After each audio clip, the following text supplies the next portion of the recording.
Y bueno, hoy ahondamos en la vida de Juan Manuel Márquez, el más longevo de los expedicionarios del Yate Granma. Periodista de profesión que por sus ideas y acciones en favor de la independencia de Cuba estuvo preso, recibió golpizas, persecuciones y amenazas en múltiples ocasiones. Para ello contamos con los comentarios de la doctora en Ciencias Históricas, Francisca López Civeira, Premio Nacional de Historia 2018 y en el 2022 el Premio Nacional de Ciencias Sociales y Humanísticas. En exclusiva con nuestra colega Georgina Aguiar compartió sus conocimientos acerca de Juan Manuel Márquez y aquí los publicamos. Primeramente conozcamos cuáles son los elementos distintivos en Márquez que le hacen trascender como un patriota necesario en el último periodo de las luchas revolucionarias para obtener la independencia en Cuba. Bueno, creo que en el caso de Juan Manuel Márquez, claro, resulta una figura muy local, digamos, muy de Marianao, que es el municipio donde él, bueno, creció y desarrolló su actividad. Pero creo que es una figura muy importante, no solo porque fue el segundo en la expedición del Granma, sino por toda la evolución que él tuvo desde muy jovencito, desde los 16 años, toda su participación en las luchas contra Machado, después en las luchas por una sociedad más decente, más equitativa, en los gobiernos que siguieron y después también en la lucha contra Batista. Realmente cuando uno ve inclusive las cosas que él escribe, cuando tenía 16 años, uno se da cuenta que es una persona que desde muy joven, desde la adolescencia, tomó conciencia de los problemas de Cuba y la necesidad de resolverlos. Y no solo tomó conciencia, sino que actuó. Actuó, eso lo llevó varias veces a estar preso.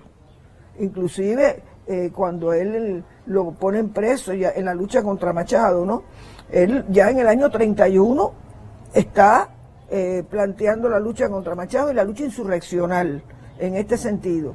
Y cuando cae preso, inclusive, por ejemplo, en el libro de Pablo de la Torriente Bravo, sobre el presidio modelo, en la lista de los presos está Juan Manuel Márquez con 16 años, porque es el año en que él va a cumplir 17, pero cae preso antes de cumplirlo.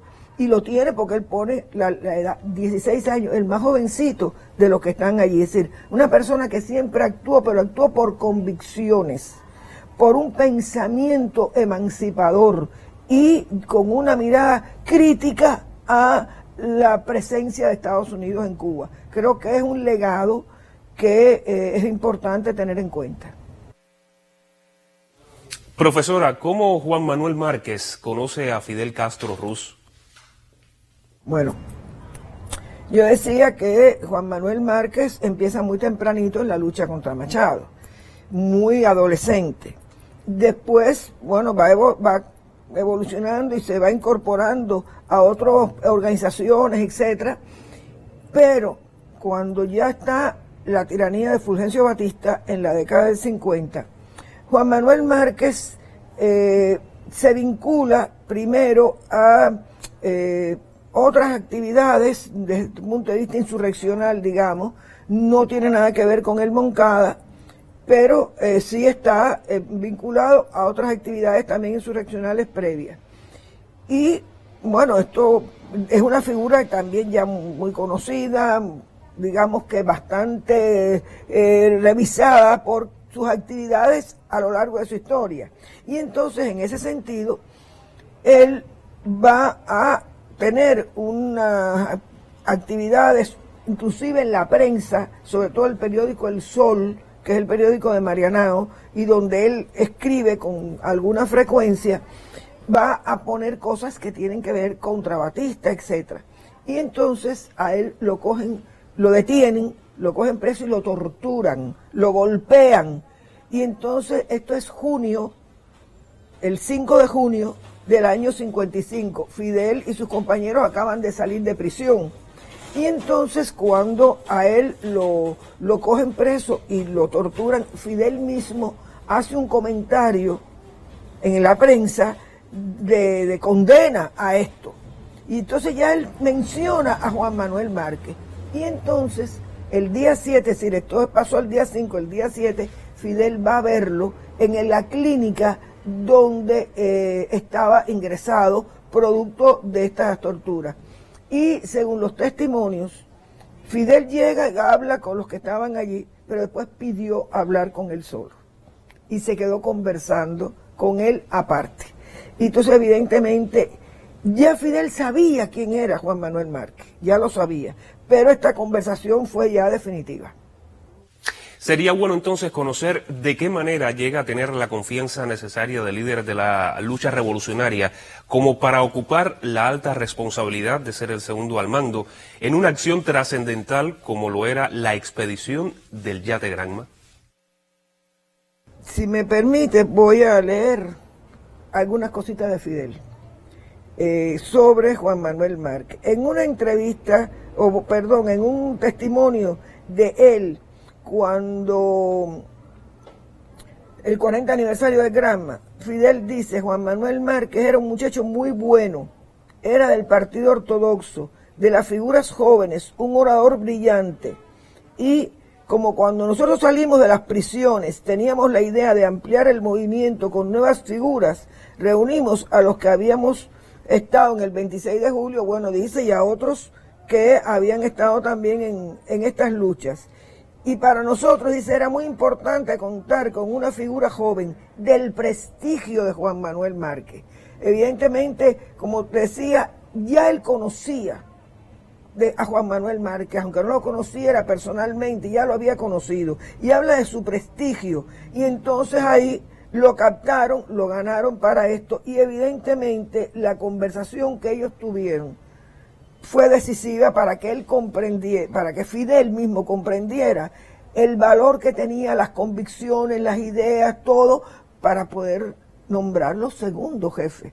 Porque fíjate que se conocen el 7 de junio y el 15 de junio se está constituyendo ya el 26 de julio como organización, ¿no? Y ya ahí entra Juan Manuel Márquez en esta función, digamos, directiva. Creo que esto es muy importante. Y si me permite, voy, porque bueno, después Juan Manuel Márquez sale a la emigración, al exilio rápidamente, y está con Fidel, está en Estados Unidos, se mueve entre Estados Unidos y México, entre estos dos.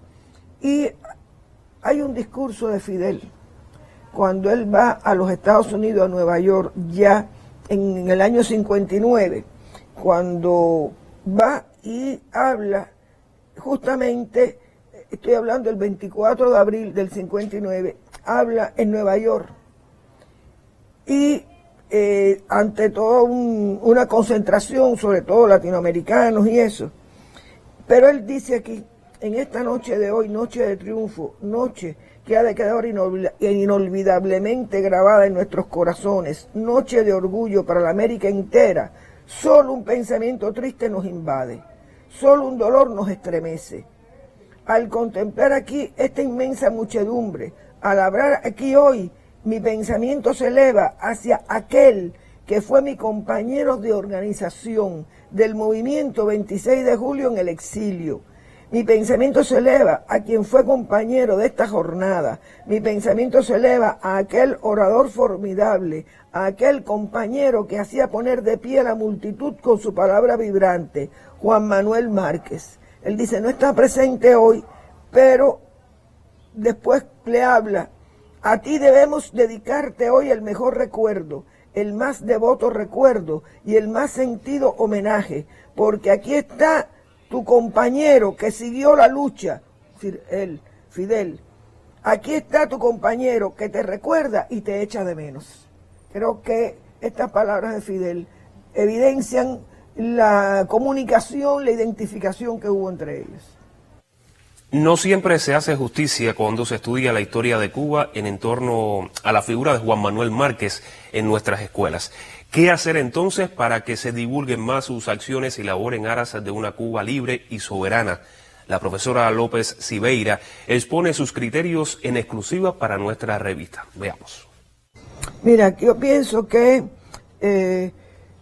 hay que trabajar también en el pensamiento, dar información sobre las ideas de Juan Manuel Márquez. Por ejemplo, ese muchacho de 16 años, que puede tener, digamos, una comunicación con adolescentes, ¿no?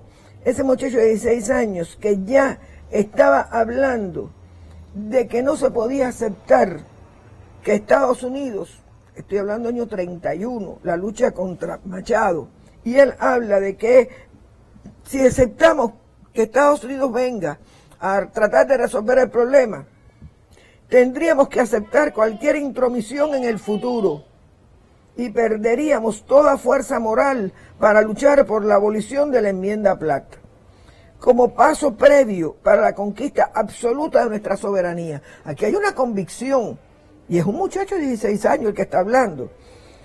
Los Estados Unidos no pueden actuar como mediadores, pues constituyen parte interesada.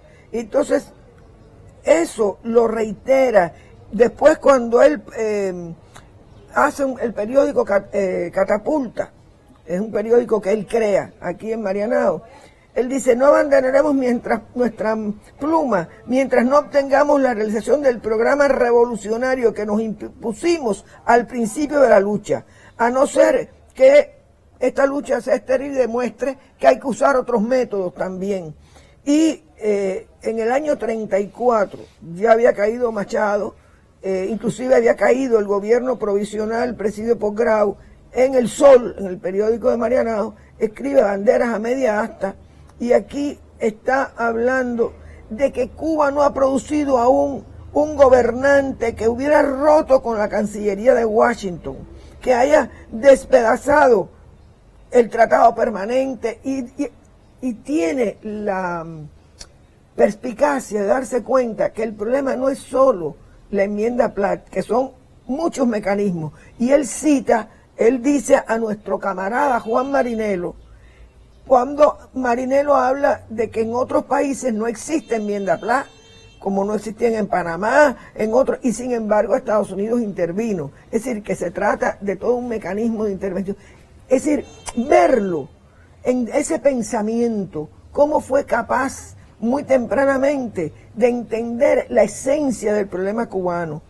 No solamente es un hombre que llega en el Granma y ya, sino que hay que ir a su pensamiento y toda su evolución, inclusive ya cuando él es concejal, y todo cómo se enfrenta a la corrupción. Es decir, todo esto para que se entienda y se conozca más la figura de Juan Manuel Márquez.